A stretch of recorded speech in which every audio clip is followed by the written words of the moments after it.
Hello friends, स्वागत है आपका आपके अपने यूट्यूब चैनल ज्ञान प्लस पर। एक बार फिर हाजिर हूँ एक नई वीडियो लेकर। जी हाँ, हमने पिछली वीडियो में निर्यात व्यापार की प्रक्रिया सारी समझा दी थी, लेकिन उसमें से बीजक हमने रोक रखा था। बीजक हमने बता दिया था क्या होता है, लेकिन बीजक के प्रकार, क्योंकि परीक्षा की दृष्टि से ये निर्यात व्यापार प्रक्रिया में बीजक एक बहुत महत्वपूर्ण प्रलेख हो जाता है, तो ये बहुत इम्पोर्टेंट है। तो इसके प्रकार आपको जानना बहुत ज़रूरी है। यदि इसके प्रकार आप नहीं समझते हैं तो आपके लिए थोड़ी सी दिक्कत हो जाएगी। तो पहले बीजक क्या होता है एक बार फिर जान लीजिए। देखिए, बीजक वो कागजात होते हैं जिसमें कि माल भेजने से संबंधित समस्त डिटेल होती है। चाहे माल कौन सा माल कितनी मात्रा में है, जैसे कि कोई व्यापारी माल मंगाया है तो उसमें कौन कौन सी क्वालिटी है, किस किस प्रकार के माल हैं, उसका मूल्य क्या है, यहाँ से उसका जो बेसिक मतलब खर्च कितने उसमें लगे हैं टोटल भेजने के, उसका वास्तव में मूल्य क्या था, ये सारी चीज़ें जो हैं इसमें जो है प्रति इकाई मूल्य है। अलग अलग यूनिट है तो अलग अलग यूनिट के मूल्य क्या हैं, अलग अलग क्वालिटी है तो उसके सारी डिटेल्स जो भी माल से संबंधित आप सोच सकते हैं, जो इंडेंट के द्वारा बंद इंडेंट के द्वारा व्यापारी मांगता है, ठीक उसी पर सारी जानकारी यहाँ के उससे एक कदम आगे बढ़ के जितने खर्चे किए जाते हैं वो भी जानकारी देता है, तो उसे बीजक कहते हैं। अब बीजक का काम क्या है, बहुत इंपॉर्टेंट काम है, क्योंकि जब बीजक व्यापारी भेजता है तो जो व्यापारी जब माल वहाँ पे पहुँचता है तो उस माल से क्या है, व्यापारी उस बीजक से व्यापारी माल का क्या करता है, मिलान करता है। उसी हिसाब से उसको कितना टैक्स देना है वो सारी चीज़ें, तथा जो इंडेंट भेजता है उसी इंडेंट से मिलान करना कि क्या माल इंडेंट के मुताबिक है या नहीं है। तो ये सारी चीज़ों को जांचना भी बीजक के माध्यम से ही होता है। तो बीजक एक बहुत ही महत्वपूर्ण प्रलेख हो जाता है। तो यहाँ पे अब हम आगे बढ़ते एक कदम, तो बीजक के प्रकार की हम बात कर लेते हैं। बीजक के प्रकार की बात करें तो सबसे पहले क्या होता है, लोको मूल्य।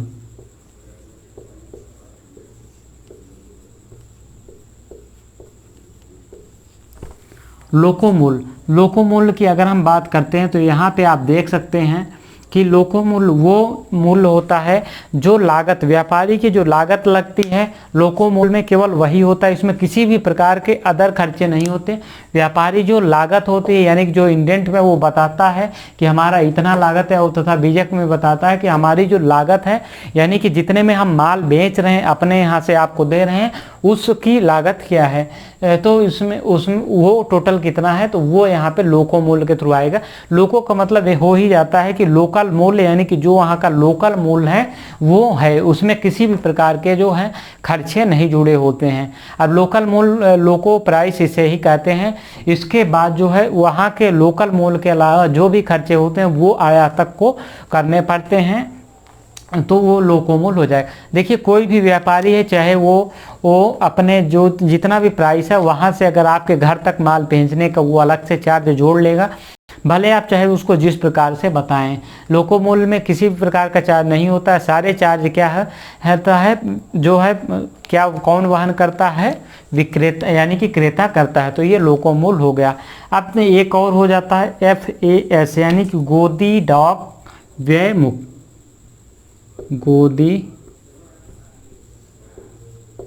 डाक व्यय मूल्य,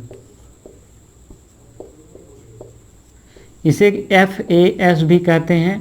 देखिए, इसके अंतर्गत क्या होता है कि लोकोमूल्य में तो सिर्फ वहाँ का जो उनका प्राइस है, उनकी लागत मूल्य है वो होती है। गोदी डाक व्यय मूल्य में क्या होता है कि इसमें जो वो सारे व्यय होते हैं जो व्यापारी द्वारा पोर्ट तक पहुँचाने के कार्य, पोर्ट तक पहुँचाने में जितना चाहे वो लोकल चुंगी का व्यय किया गया हो, वहाँ पे चुंगी कर दिया हो, उसमें जो है एजेंट को जो भी खर्चा दिया हो, उसके अलावा वहाँ तक जो ट्रांसपोर्टेशन का खर्च है, यानी कि डाक यार्ड तक यानी कि जो है बंदरगाह तक जो भी पहुंचाने का, इसीलिए FAS करते हैं। तो इसीलिए इसको FAS कहते हैं। तो जो भी पोर्ट तक पहुंचाने का खर्चा है इसमें जुड़ा होता है माल के साथ साथ, वो क्या कहलाता है, FAS कहलाता है, यानी कि गोदी डाक व्यय मूल्य। अगला हम बात करते हैं, अगर हम आगे बात करते हैं तो जहाज लदाई मुक्त।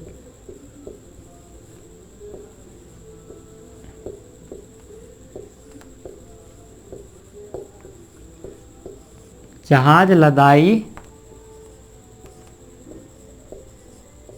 मुक्त मूल्य। अब अगला क्या हो गया हमारा, जहाज लदाई मुक्त मूल्य हो गया, जिसे कि क्या कहते हैं, FOB कहते हैं, FOB।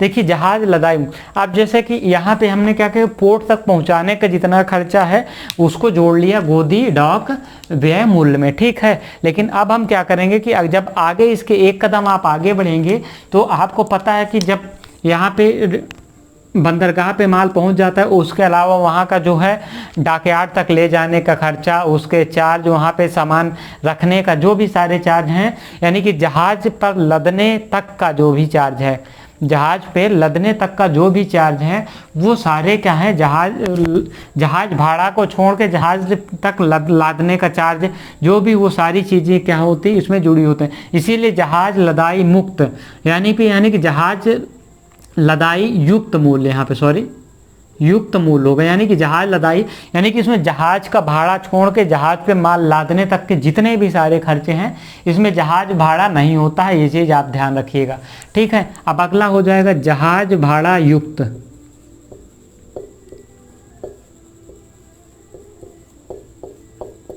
जहाज भाड़ा युक्त मूल्य, ठीक है। तो ये हो जाएगा आपका जहाज भाड़ा मुक्त मूल्य यहाँ पे हो जाएगा, जिसे कि आप क्या कहते हैं, कॉस्ट ऑफ C&F कहते हैं, ठीक है। तो इसमें क्या होता है कि C&F में जो होता है इसमें जहाज भाड़ा भी शामिल होता है, यानी कि वो सारे खर्चे जो व्यापारी अपने यहाँ करता है, उसके बाद जो भेजने में करता है, जहाज का भाड़ा जो है वो सारे खर्चे इसमें क्या होते हैं कि जुड़े होते हैं, जहाज का भाड़ा भी इसमें जुड़ा होता है, इसीलिए जहाज भाड़ा युक्त मूल्य इसको कहते हैं, ठीक है। तो ये आपको समझ में आ गया होगा कि जो सारे खर्चे हैं, अगर यहाँ पे आप देखेंगे कि कौन कौन से खर्चे आते हैं तो इसको आपको देखिए, इसको आप देख सकते हैं, माल की लागत, माल की लागत प्लस यहाँ पे क्या हो जाएगा, ट्रांसपोर्टेशन चार्ज, परिवहन व्यय हम लिख देते हैं,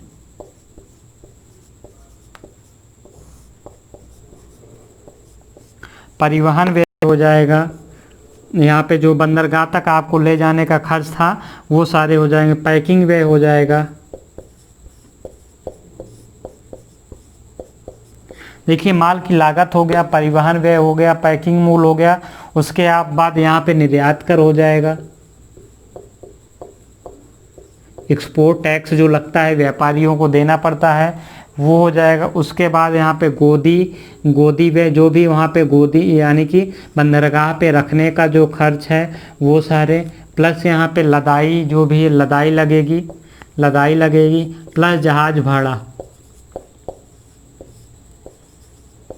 यदि अन्य कोई भी व्यय व्यापारी करता है तो वो इसमें जुड़ जाएंगे। यहाँ पे जहाज भाड़ा छोड़ के ये सारे जो व्यय होंगे ये सारे यहाँ पे होंगे। तो ये जहाज भाड़ा क्या हो गया, युक्त मूल्य हो गया। अब यहाँ पे लागत, अगला क्या हो जाएगा हमारा पांचवा, लागत भाड़ा बीमा। लागत भाड़ा बीमा, यहाँ पे लागत भाड़ा बीमा युक्त मूल्य।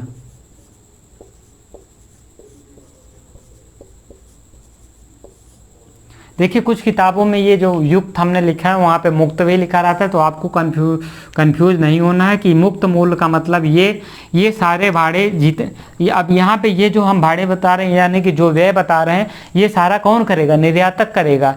इसके अलावा जितने बच जाते हैं वो आयातक करेगा। तो यहाँ पे जैसे गोदी डाक में क्या होता है कि तक पहुंचाने का खर्च निर्यातक करेगा, जहाज लदाई तक का जो सारा खर्च निर्यातक करेगा, उसके बाद आयातक करेगा।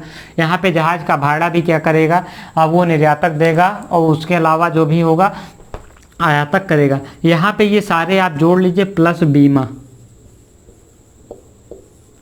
ये सारे व्यय जो हैं जहाज भाड़ा युक्त यानी कि जहाज का भाड़ा, वहाँ तक ले जाने का खर्चा, प्लस जो माल का बीमा कराया जाएगा वो उससे युक्त जो हो जाएगा वो सारे इसमें हो जाएंगे। लागत परिवहन सारी चीज़ें इसमें शामिल होगी, लागत भी शामिल होगा, लागत परिवहन, जहाज भाड़ा, यानी कि जितना इसमें होगा प्लस इसमें एक बीमा और जुड़ जाएगा, यानी कि ये सारे व्यय कौन करता है, ये सारे व्यय कौन करता है, ये निर्यातक करेगा। अब अंतिम होता है फ्रेकिंग चार्ज होता है, फ्रेकिंग व्यय होता है। अंतिम जो इम्पोर्टेंट शब्दावली है, आपसे परीक्षा में फ्रेकिंग पूछ लेगा तो आप हो जाएंगे कंफ्यूज यहाँ पे। तो यहाँ पे फ्रेकिंग व्यय हो जाएगा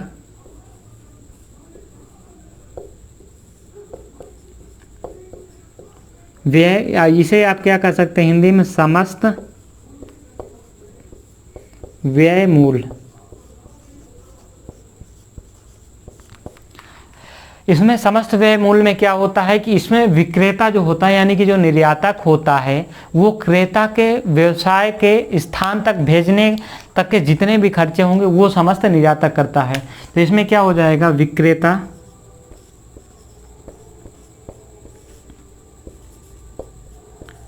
क्रेता के व्यवसाय स्थान तक के समस्त व्यय करता है। अब देखिए यहाँ पे ये सारे चीज़ें हो गई हैं, बीमा, लागत, परिवहन, ये सारे खर्चे। अब इसमें क्या जुड़ जाएगा, वहाँ तक बीमा तक हो गया, जहाज भाड़ा हो गया। अब यहाँ पे क्या हो जाएगा, आयात कर। वो जब वहाँ पे जाएगा माल तो उनको आयात कर देना पड़ेगा। वहाँ पे भी जब माल जहाज़ से उतरेगा तो यहाँ पे उतराई कर हो जाएगा, आप इसको समझ सकते हैं। लदान कर तो उतराई व्यय हो जाएगा। वहाँ पे भी डॉक यार्ड में रखने का तो डॉक खर्च हो जाएंगे, डॉक यार्ड खर्च हो जाएंगे, यानी कि माल को छुड़ाने का जो खर्च है, और प्लस वहाँ का जो लोकल ट्रांसपोर्टेशन का खर्च है, यानी कि परिवहन व्यय,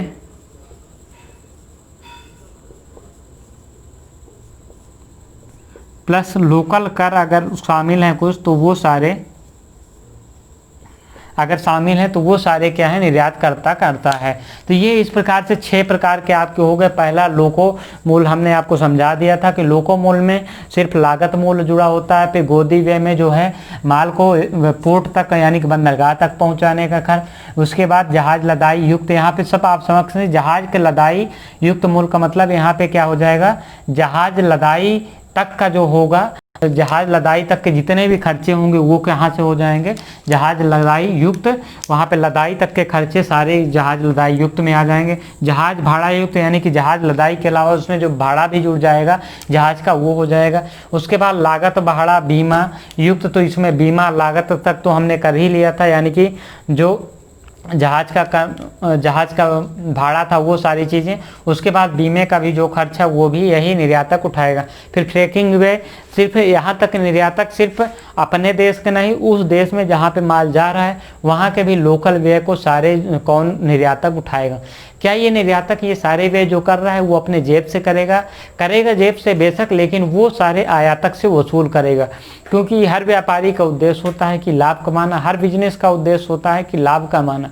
यदि वह ये सारे खर्चे उसने लागत मूल्य उसको बता दिया और ये सारे व्यय नहीं जोड़े और उसको ये सारे व्यय करना पड़ रहा है तो उसको वो क्या हो जाएगा, नुकसान हो जाएगा। तो इस प्रकार से ये सारे जो खर्चे हो गए हैं यानी कि बीजक तथा बीजक के प्रकार हमने आपको यहाँ पे समझा दिए। बीजक बहुत इंपॉर्टेंट है, बीजक के प्रकार परीक्षा में पूछ सकता है कि लोको मूल्य क्या होता है, यानी कि वहाँ पे 4 ऑप्शन दे देगा। उसी प्रकार से गोदी डाक व्यय, इसको मुक्त भी कर सकता है, तो वहाँ पे आप निश्चिंत रहिए, आपको जो युक्त है वही मुक्त आपको समझना है बस। तो ये सारी जो है चीज़ें हो गई, निर्यात व्यापार की जो सारी प्रक्रिया थी जिसमें कि बीजक के प्रकार, ये सारी चीज़ें हमने करा दी हैं। तो इस वीडियो में इतना ही, मिलेंगे अगली वीडियो में नए टॉपिक के साथ, तब तक के लिए धन्यवाद।